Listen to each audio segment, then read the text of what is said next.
Hi everyone, I'm Nico, one of the German youth delegates this year. Hello, and I'm Astrid, I'm Nico's colleague. And yes, we're, as said, the two youth delegates for Germany, and we're really happy that Germany has this really special program that before we go to the United Nations, we can do a whole tour through the country.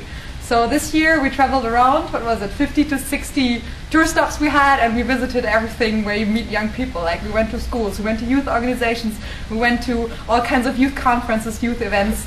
We went and consulted with ministries in order to get as much input as we can on the World Program of Action for Youth, which you have to imagine a bit like a very big catalog where you have a lot of recommendations for national governments on how they can improve the situation for young people in their country. So what our task was to get a lot of input from German young people and put them forth at this General Assembly. Yeah, and our experience here in New York was great, I can tell you. It's been a lot of fun. It's been a lot of work. I'm tired. We've been staying up at nights, working. Of course, we had a lot of fun as well. But we are mainly concerned with the Third Committee on Humanitarian, Cultural and Social Affairs. That is where usually the youth issues are discussed. We have a youth resolution every 2 years. This year we didn't, but still we tried to focus on youth issues in different resolutions. We did work on topics such as violence against women, trafficking in women and young girls. We did extreme poverty and human rights. So it's quite a diverse range of topics, and we've been really trying hard to put words or some phrases, some paragraphs in there that are concerned with young people. It's a big struggle because youth issues are not taken that serious here, but we're trying hard to, even for small little words such as young people, young women, girls, boys. That's what we're really working for. Yes, and if we had to pass on a message to everybody, what we saw from our tour is that young people very many times have the feeling that like they cannot change the world, but the truth is they can. You have so many incredible youth organizations that already contribute so greatly to the development of their local communities, their regional and national levels, and this is something, if we could give an advice to you, get active and do something, because it's possible. I absolutely agree, as always. What can the United Nations do for youth? Astrid, maybe. It's a tough one, huh? Yeah, that's a very tough one.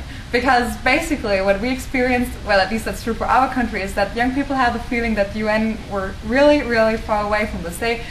Most of the times actually, you know, you end up standing in front of 200 school kids asking you, what is the relevance of having Millennium Development Goals if we are living in such a rich country? But the thing is, it is not just relevant to you in a way that you have to make your government to stick to the agreed 0.7% of the national budget that goes into development aid. It is much more to that. It is about joining the global community in a sense that every young person can make a difference through their youth organizations as an individual and contributing to making this world stick together more. And we believe that it's especially the young people that can do this, because we are going to inherit what is being decided upon right now. And so how can the UN do this? Basically, we believe that the UN, it's not just about youth delegates. It's about having participatory mechanisms like establishing a youth caucus in different commissions. So a youth caucus, in case you don't know what that is, you have to imagine this a bit like a forum where youth organizations can come together and give their input on topics that are being debated at the UN. So this is one of the mechanisms how young people can actually contribute. But it's much more. I mean, maybe you know the International Day Against Poverty, the Stand-Up Day. Like last year there have been 43 million people that stood up at different events to show to their governments, look, we know about the Millennium Development Goals, we know about the fact that we can fight against poverty and that we can make this. So let's do it. Because our governments are, let's say, they depend on what we're telling them. I mean, we're living in democracies, in at least the countries where these kind of events work, and it is only going to happen if we do it. Be active, get involved, and we'll see you soon. Yes.